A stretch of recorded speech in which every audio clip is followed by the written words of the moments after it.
올 한 해도 하나님의 은혜가 평강에 여러분들의 가정에 넘치기를 축복합니다. 어제부터 또 기도를 시작을 했는데 기도는 잘 하고 있는지 모르겠습니다. 첫 단추를 잘 띄어야 그 다음 단추들도 잘 띄어져 갑니다. 3일만 안 하면 어차피 못 따라가겠는 걸 생각하고 멈출지도 모릅니다. 그런데 여러분들이 3일을 또 잘 시작을 하면 때로는 그다지 어렵지 않게 일이 잘 기도하는 일이 진행이 될 겁니다. 멈춰서도 또 작심삼일하고 3일 또 시작하고 그리고 하루 쉬고 작심삼일하고 또 하고 그러면 되는 겁니다. 여러분들이 그런 마음 가지고 기도를 하시면 좋고, 기도하시고 나면 홈페이지에 여러분들이 잘 올리시면 됩니다. 지금은 조금 오늘 그리고 통계 합계 그렇게 나와가지고 이게 어떻게 하는가 저도 잘 모르고 원래 이렇게 지우고 그리고 거기다 적어야 되는데 그게 안 지우고 거기다 그냥 올리니까 자꾸 그것만 올라오는 일들이 일어나더라고요. 무슨 말인지 모르는 사람 오늘 홈페이지 꼭 들어가세요. 들어가셔서 올리시면 되고, 제가 말씀을 드리지만 기도가 어려운 분들을 위해서 기도집이 필요한 거예요. 기도가 어려운 분들은 그냥 그 기도집을 보고 기도를 해라 그런 거예요. 그렇지 않은 분들은 오늘도 제가 새벽에 지금 아침에 나와서 간단합니다. 교회 일람표에서 우리 최 목사님부터 쭉 사진 보고 스톱워치를 가지고 누르세요. 한 사람표 1분씩만 기도하면 30명 그냥 항전직도 권사님도 다 못해요. 30분만 해도. 저는 장로님들하고 은퇴 장로님들하고 권사님 몇 분 하니까 끝나더라고 30분이. 그게 한 사람표 1분 그냥 이 사람은 30초 아니면 2분 그렇게 하면 30분 문제가 안 돼요. 목장표 갖다 놓고 그냥 목자를 위해서 그리고 그 목장에 누가 들어있는지 이름 보고 그냥 1분씩만 기도하면 그러면 기도 길게 하는 거 그 문제될 게 없어요. 5시간 기도한다고 해보세요. 그래 봐도 3, 6, 18 그거밖에 안 돼요. 5, 6, 30 그러니까 우리가 30초씩만 기도해도 1분씩만 기도해도 우리가 기도하는 것은 숫자의 문제지 내가 기도할 대상이 얼마나 많이 있느냐 없느냐의 문제지 기도 시간이 얼마나 길으냐 짧으냐의 문제가 아니에요. 사람이 많아지면 기도할 일이 많아지면 그럼 기도할 일이 시간이 길어날 수밖에 없어요. 그래 기도할 일 없으면 교회 일람표 보고 그냥 그중에 한 사람씩 그냥 아는 사람들 보고 쭉 그냥 기도하세요. 1분씩만 기도하세요. 그러면 1시간 기도하는 거 전혀 문제 안 됩니다. 여러분들이 그렇게 지속적으로 기도를 잘 해주시고, 오늘부터 제가 이제 고린도서, 그러니까 1월 달은 고린도서를 시작으로 해서 서신서들을 쭉 한 권씩 이렇게 쭉 공부를 이제 여러분들 새벽마다 12번, 그러니까 원래는 13번이에요. 13번 쭉 이제 해 나가게 될 텐데 여러분들이 말씀을 또 잘 배울 수 있기를 바랍니다. 오늘은 고린도 전서와 고린도 후서를 같이 묶어서 이야기를 하게 됩니다. 이 고린도 전서, 고린도 후서 이렇게 두 개로 나눠져 있는데 두 개로 나눠진 것은 사도 바울이 고린도에 있는 사람들에게 두 번의 편지를 썼는데 처음 쓴 편지를 고린도 전서 이렇게 이야기하고 두 번째 쓴 편지를 고린도 후서 이렇게 이야기하게 됩니다.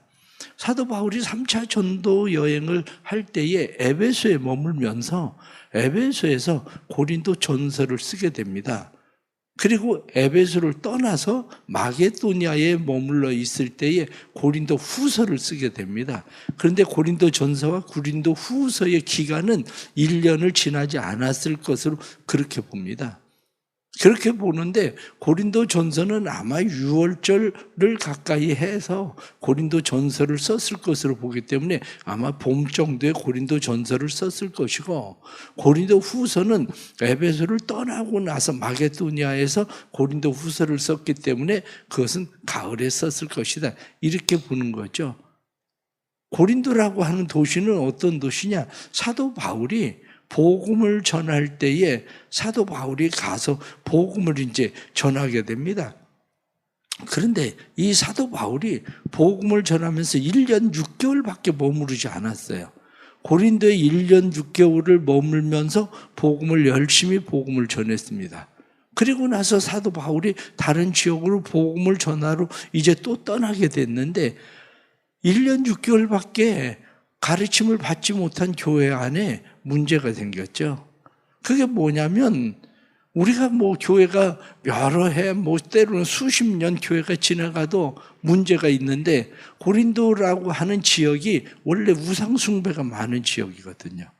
그러니까 우상숭배에 빠져 있고, 고린도 그렇게 이야기하면 사람들이 누구에 대해서 이야기할 때 저 사람 고린도인 같다 이렇게 이야기하면 그 욕입니다.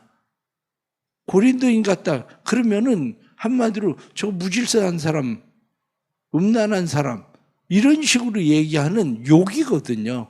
그러니까 그 자체를 고린도인 같다 그러면 그 자체를 싫어하는데, 고린도 안에 사도 바울 당시 아마 10만에서 20만 정도의 사람이 살았을 것으로 그렇게 여기는데, 우상숭배, 음란에 빠져 있었던 사람들이 어느 날 예수를 믿겠다고 교회를 들어왔습니다.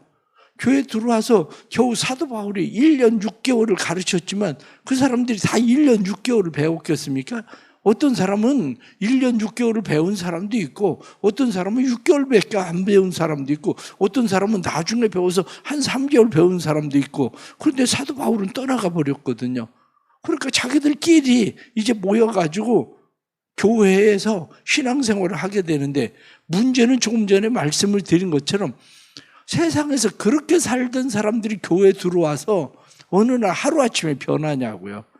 용광로 같이 그냥 쇠 다 집어 넣어가지고 싹 녹여가지고 그릇 만들고 싶다 그러면 그릇을 확 찍어내면 되는데, 아니 사람이 그렇게 돼야죠. 그래 사람이 그게 안 되니까 사람들은 어떤 사람은 일찍 오고 어떤 사람은 늦게 왔어도 일찍 왔다고 누가 다 잘하나요? 일찍 왔다고 다 잘 아나요? 그것도 아니지. 그러니까 고린도 안에 문제가 아주 복잡해졌습니다. 그래서 고린도 전서는 고린도의 복잡한 문제들, 여러 가지 문제들을 가지고 그 문제들을 어떻게 대처하고 해결해야 되는가 하는 이야기들 하는 것이 바로 고린도 전서를 쓰게 되는 이유입니다. 그래서 고린도 전서에 누구는 바울파, 누구는 아볼로파, 누구는 게바파, 누구는 예수파, 그래가지고 교회 안에 파당의 문제도 심각하고 뿐만 아니라 구원의 문제에 대해서도 서로 생각이 다르고, 그리고 사람들의 음행의 문제, 소송의 문제, 결혼의 문제, 우상숭배의 문제, 머리를 기를 거냐 아니면 무엇을 수건을 뒤집어 쓸 거냐 아니면 성령의 문제, 방언, 그리고 예언, 이런 문제, 부활 문제, 헌금 문제 등등 교회가 문제가 복잡하니까 사도 바울이 고린도 전서를 쓰면서 이렇게 해야 된다라고 가르친 거예요. 그 고린도 전서에. 그랬더니 사도 바울의 말을 또 착하게 잘 들은 것이 아니라, 사도 바울이 무슨 사도도 아닌데, 예수님 있을 때 예수님 만나보지도 못한 사람이 어느 날 갑자기 나타나서 자기가 사도, 자칭 사도라고 하는 사람이다. 그리고 사도 바울을 또 비난하는 사람들이 교회 안에 또 일어나기 시작한 거예요. 악한 사람들이. 그러니까 사도 바울이 내가 사도 맞다 그리고 자기의 사도권을 주장하기 위해서 편지를 쓴 게 고린도 후서예요. 그러니까 고린도 전서와 고린도 후서가 왜 쓰여졌는지에 대한 이해가 먼저 필요한 거죠. 그런데 이걸 제가 3시간에 다 얘기할 수는 없어요. 3시간에 다 얘기할 수는 없고, 고린도 전서 이야기를 하면 고린도 전서 제목을 머리 아픈 문제들 이렇게 이야기를 했어요. 제가 머리 아픈 문제들. 고린도 교회는 머리 아픈 문제들이 많았다 그거예요. 고린도 전서. 그런데 해답은 간단합니다. 한번 따라해 봅시다. 싸우지 말자. 싸우지 말자. 그거예요. 아이, 문제는 복잡하고 머리는 아프고 뭐 사람들 생각이 각각 다 다른데 답은 뭐냐면 사도 바울의 답은 싸우지 말자. 그 얘기예요. 올해 여러분들이 살아가면서 마음 가운데 가져야 되는 생각이 무슨 생각을 가져야 되냐면 싸우지 말자. 가정에서도 싸우지 말고 교회에서도 싸우지 말고 그리고 직장에서도 싸우지 말고 싸우지 말자. 그거예요. 아니 목사님 우리가 뭐 언제 싸우나요? 그래요. 요즘 뭐 누가 뭐 주먹으로 때리고 누가 뭐 그렇게 싸웁니까? 그렇게는 안 싸우죠. 그런데 마음에 분이 있는 이유가 뭐예요? 싸우고 있다는 얘기거든. 마음속에 분이 있다는 자체가 뭐냐면 내가 싸우고 있으니까 마음이 그 사람과 상대방과 싸우고 있으니까 분이 생기는 거거든요. 그런데 어떻게 해야 우리가 그러한 일들을 우리 안에 분이 일어나지 않는 그러한 마음, 한마디로 주님께서 우리에게 주시는 마음을 잘 지키고 살 수 있을까? 바로 그 말씀을 드리려고 하는 겁니다. 고린도 교회 안에 있는 사람들을 생각을 해보십시오. 교회가 조금 조직화되기 시작합니다. 교회가 조직화되기 시작하니까 교회 안에 한마디로 질서를 이제 세우기 시작하죠. 그런데 질서가 세워지기 시작하는데 질서를 무시하게 되는 일들도 벌어지고 뿐만 아니라 그 질서의 권위를 가지고 무엇을 강압적으로 행하려고 하는 사람들도 있고 이렇게 되는 거죠. 교회라고 하는 것이 그렇습니다. 사람들이 교회를 조금 아는 사람들이 교회 안에 들어와 보면 교회 안에서 느끼는 문제가 있습니다. 그게 뭐냐면 교회 은혜 이렇게 하면서 교회가 왜 율법적이고 교회가 강압적이냐 이런 생각을 하게 되는 경우가 많거든요. 그래서 교회가 은혜가 떨어진 것 같다, 은혜가 없는 것 같다, 차라리 교회를 안 다니는 게 낫겠다 이런 생각대에서 굳이 교회를 다녀야 되나 그냥 혼자 가만히 집에서 신앙생활하는 게 차라리 더 낫겠다 이렇게 생각을 하지만 고린도 전서를 잘 보면 우리가 그래도 왜 교회를 다녀야 되는지 왜 신앙생활을 해야 되는지 그것을 우리가 잘 알 수 있는 그러한 것이 바로 고린도 전서에 나타난 문제입니다. 오늘날 교회를 가만히 생각을 해 보십시오. 오늘날 교회를 보면 과거의 한국 교회 그렇게 이야기하면 과거의 한국 교회는 교회가 세상의 문제를 교회에서 해결하는 것이 교회였어요. 그런데 오늘날 교회가 세상의 문제를 해결하는 교회가 아니라 교회가 세상보다도 더 복잡하게 심각하게 싸우는 그러한 경향들이 생기죠.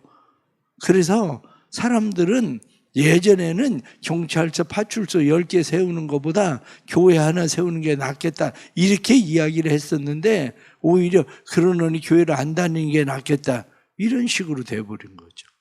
사람들의 소송의 문제는 지금 점점 더 심각해집니다.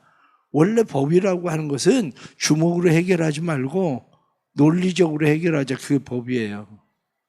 그런데 주먹으로 해결하고 논리적으로 해결한다고 생각을 하게 되니까 소송의 문제가 얼마나 심각해지냐면 미국 같은 경우는 6,800만 건, 7천만 건의 소송의 문제가 미국 같은 경우. 그러니까 미국에는 변호사가 130만입니다. 변호사만 해도.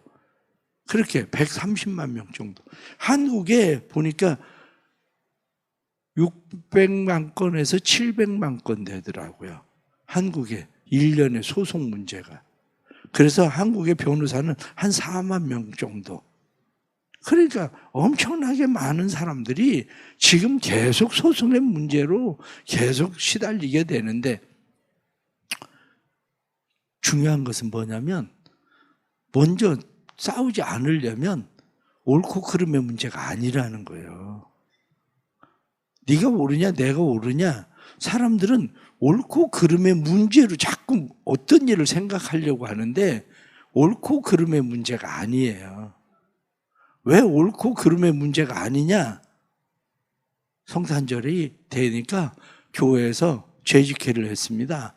교회에서 죄직회를 하면서 교회에서 성탄절도 명절이니까 우리 이번 성탄절에 떡국을 해 먹자 그랬어요. 그래 떡국을 해 먹자고 그러니까 재직회에서 어떤 사람이 얘기하기를 떡국 싫어하는 사람도 많다. 그러니까 떡국 하지 말고 고깃국 끓여 먹자 그랬어요. 그래서 한 사람은 한쪽 편은 떡국 먹자고 그러고 한쪽은 고깃국 끓여 먹자고 그러고 그런데 이게 타협이 안 되네. 왜 떡국 좋아하는 사람도 있고 고깃국 좋아하는 사람도 있고 그러니까 타협이 쉽지 않죠. 타협이 안 돼요. 그러니까 떡국 해 먹자고 했었던 사람이 성질을 내기 시작한 거야. 저 집사는 내가 얘기만 하면 사사건건 반대한다고. 그러고 얘기하니까 내가 언제 사사건건 반대했냐. 그러고 재직회에서 싸우기 시작을 한 거야. 그래 목사님께서 그 재직회를 보다가 목사님 그런 얘기했어요. 그럼 떡국도 먹지 말고 소고기국도 먹지 말고 동지 가까우니까 팥죽 먹자. 그래 팥죽 먹자고 그런 거예요. 그래 팥죽 먹자고 그러니까 사람들이 팥죽 싫다고 성탄절날 교회를 안 왔어. 그래가지고 쓸쓸한 성탄절이 됐다. 그런 얘기 있는 것처럼 옳고 그름의 문제가 아니에요. 이게 교회 안에 대부분의 문제들을 보세요. 그게 옳으냐 그르냐 이 문제 같은데 옳고 그름의 문제가 아니라 교회 안의 문제들은 영적으로 나를 세워주나 다른 사람을 세워줄 수 있는 문제인가? 그 문제예요. 내가 영적으로 그 문제가 그리스도를 닮아가는 일인가? 아니면 그리스도로부터 멀어지는 일인가? 이런 문제라고요. 그러니까 그리스도를 닮아가는 일, 때로는 그리스도로부터 멀어지는 일, 이러한 일들이 있죠. 그러나 우리의 싸움이라고 하는 것이 때로는 가만히 보세요. 가만히 보면 사단이 양의 탈을 쓰고 들어오는 일들도 있어요. 예를 들어서 전쟁이라고 하는 것이 전쟁은 어떻습니까? 전쟁은 상대편이 쳐들어왔는데 그럼 우리는 그냥 가만히 그래 우리 싸우지 말자. 싸우지 마. 싸우지 말자니까 그러면은 가만히 있으면 어떻게 돼요? 땅 다 뺏기잖아요. 그래 안 싸울 수는 없어. 중요한 것이 이게 정말 옳고 그름의 문제냐 이게 어떤 옳고 그름의 문제를 이야기하는 거여야 되느냐면 이게 사단의 역사가냐 아니냐의 문제를 구분하는 거예요. 이게 전쟁이 일어나서 교회 안에 모여서 사람들이 기도를 하고 있었습니다. 열심히 기도를 하고 있는데 뭐라고 기도를 하고 있냐면 하나님 우리가 이번 전쟁에 꼭 이기게 해주세요. 반드시 이기게 해주세요. 그래서 저 사람들이 무너지게 해주세요. 그렇게 기도를 합니다. 그랬더니 한 노인 어른이 그 교회 모여있는 사람들에게 뭐라고 이야기하냐면 여러분 지금 우리의 기도를 잘 들어보세요. 우리의 기도는 지금 저 사람들에게 저주를 퍼붓고 있는 겁니다. 우리가 이기는 방법은 저 사람들에게 수없는 폭탄이 떨어지고 그 사람들이 죽고 부상을 당하고 다 부서지고 그래야 우리가 전쟁에 이기는 거지 그렇지 않고는 전쟁에 이길 수가 없습니다. 그런데 우리는 저 사람들에게 지금 저주를 퍼붓고 있는 겁니다. 전쟁을 이기게 해달라고 기도해야 되는 문제가 아니라 전쟁이 멈추도록 기도해야 됩니다. 그래서 전쟁이 멈추도록 기도해야지 전쟁이 이기도록 기도를 하거든요. 우리의 싸움이 대부분이 그게 문제예요. 우리의 싸움들은 이기기를 위해서 기도합니다. 그런데 이기기 위해서 기도하는 그 기도는 상대방에겐 저주를 퍼붓는 것과 같을 수 있습니다. 사단의 일이냐 아니냐의 문제입니다. 여기에 사단의 일이냐 아니냐. 그런데 하나 더 생각해야 되는 것은 그 사단의 일에 내가 개입되어 있다는 거예요. 내가 지금 나는 옳다고 생각하고 그것을 주장하고 싸우고 있지만 내가 사단의 도구가 되고 있다는 사실을 망각하고 있는 겁니다. 대부분의 많은 일들은 내가 사단의 도구가 되고 있다는 것을 망각하네요. 사람들이. 저 사람이 사단이라고 생각하는데 저 사람이 사단이 아니라 내가 사단의 도구가 되고 있는 거예요. 그래서 고린도서에 말씀하고 있는 것은 너희가 성령의 전인 줄 알지 못하느냐. 너희를 거룩하게 해야 된다. 너희를 깨끗하게 해야 된다. 너희가 그리스도를 닮아가야 된다. 이렇게 말씀하고 있는 것이 바로 고린도서에 나타나는 그런 말씀입니다. 결론적으로 말씀을 드리면 자신도 모르는 사이에 교묘하게 사단의 도구로 전락하지 않도록 자신을 살펴야 돼요. 자신을 살핀다는 이야기가 무슨 이야기인가를 조금 더 생각을 해보면 그렇습니다. 가르치려고 하지 말고 도와주려고 해야 돼요. 가르친다는 자체가 이미 무엇이냐? 가르치려고 하는 자체가 이미 교만이라는 걸 알아야 돼요. 가르치는 것 자체가 아니 당연히 가르쳐야 되는 거 아닙니까? 천만에요. 도와주려고 해야 되는 거지. 왜 배우려고 하지 않습니까? 내 안에 교만이 있어서 배우려고 하지 않는 거예요. 왜 가르치려고 합니까? 내가 너보다 잘났어. 내가 먼저 해서 너보다 잘 알아. 그래서 가르치겠다는 거예요. 그게 교만이에요. 그게 도와주겠다는 마음이어야 돼요. 가정에서 부부간에도 가르치려고 하니까 부부싸움이 일어나는 거예요. 도와주겠다고 생각해야 싸움이 멈춰요. 교회 안에서도 마찬가지고 직장에서도 그렇고 강한 자가 약한 자의 약점을 담당한다는 것은 가르치는 게 아니라 도와주는 겁니다. 그래서 신앙생활은 도와주려고 하는 마음, 그래서 하나님 앞에 우리가 늘 기도해야 되는 것은 하나님, 내 안에 내가 분쟁이나 다툼이나 이러한 일들이 일어나는 것은 내 안에 자존심의 문제입니다. 내 안에 자존심의 문제, 시기와 질투의 문제, 나를 드러내려는 교만, 이러한 것들이 문제입니다. 그리고 하나님 앞에 자기 자신을 내려놔야 돼요. 그래야 싸움은 멈추는 거지 그렇지 않고 싸움은 멈추지 않습니다. 결론적으로 그렇습니다. 결론적으로는 지금 이 일이 영적으로 유익한가? 바로 그 문제예요. 이것이 영적으로 유익한가? 이것이 영적으로 나를 세우는 일인가? 그래서 나를 더 성숙하게 만드는 일인가? 아니면 나를 파괴하고 나를 무너뜨리는 일인가? 내가 지금 하고 있는 일이 주객이 전도된 건가? 대부분 가르친다고 하다가 싸우거든요. 그럼 주객이 전도된 거, 아니 가르치려고 하는 게 아니라 싸움을 하고 있는 일이 돼버렸으니 주객이 전도된 거지. 나도 파괴되고 다른 사람도 무너뜨리고 서로 세우겠다고 시작한 일인데, 그러니까 그 일이 지금 나를 세우고 다른 사람을, 상대방을 세우는 일인가? 바로 그 문제죠. 다른 사람에게 본이 되고 있나? 그 문제입니다. 예수 그리스도의 덕을 세우는 본이 되고 있는 일인가? 그래서 본이 되어서 다른 사람을 그리스도에게로 인도하는 일인가? 아니면 저렇게 생각을 하느니 차라리 교회를 안 나가는 게 낫겠다. 그리고 그리스도에게로부터 떨어지게 만드는 그러한 일인지, 결국 내가 그리스도를 닮아감으로 영화롭게 되는 일인가? 바로 그 문제입니다.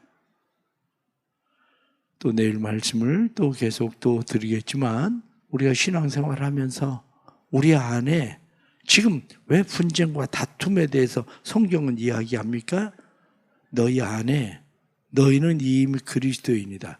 오늘 말씀을 좀 더 잘 이해하셔야 되는 것은 9절 10절 말씀을 보면 그렇게 되어 있습니다. 불의한 자가 하나님의 나라를 유업으로 받지 못할 줄 알지 못하느냐. 미혹을 받지 말라. 음행하는 자나 우상 숭배하는 자나 간음하는 자나 탐색하는 자나 남색하는 자나 도적이나 탐욕을 부리는 자나 술 취하는 자나 모욕하는 자나 속여 빼앗는 자들은 하나님의 나라를 유업으로 받지 못하리라. 이 말씀이 이렇게 행하면 너희가 하나님의 나라를 유업으로 받지 못한다, 이렇게 이야기하는 게 아니에요.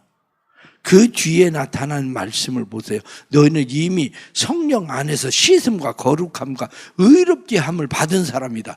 그러니까 하나님의 나라를 유업으로 받지 못할 사람처럼 살지 마라, 이렇게 얘기하는 거예요. 하나님의 나라를 유업으로 받지 못하는 사람들이 그렇게 하는 짓이야.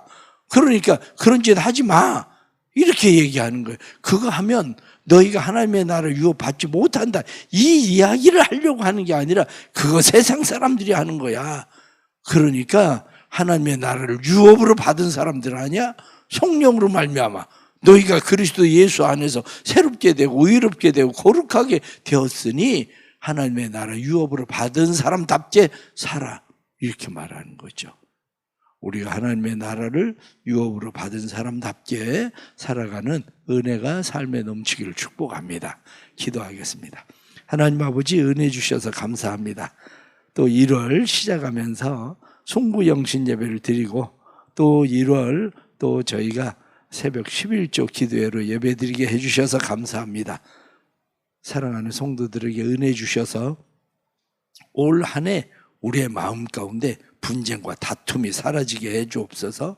마음의 분이나 시기나 질투나 우리의 마음 가운데 자존심이 상하고 때로는 우리의 마음 가운데 교만함으로 우리가 이웃과 가정에서 그리고 동료들과 교회 안에서 다툼과 분쟁의 문제가 사라지게 해주시고 오직 예수 그리스도를 닮아가는 그리스도의 성전된 사람들로 살 수 있도록 도와주옵소서.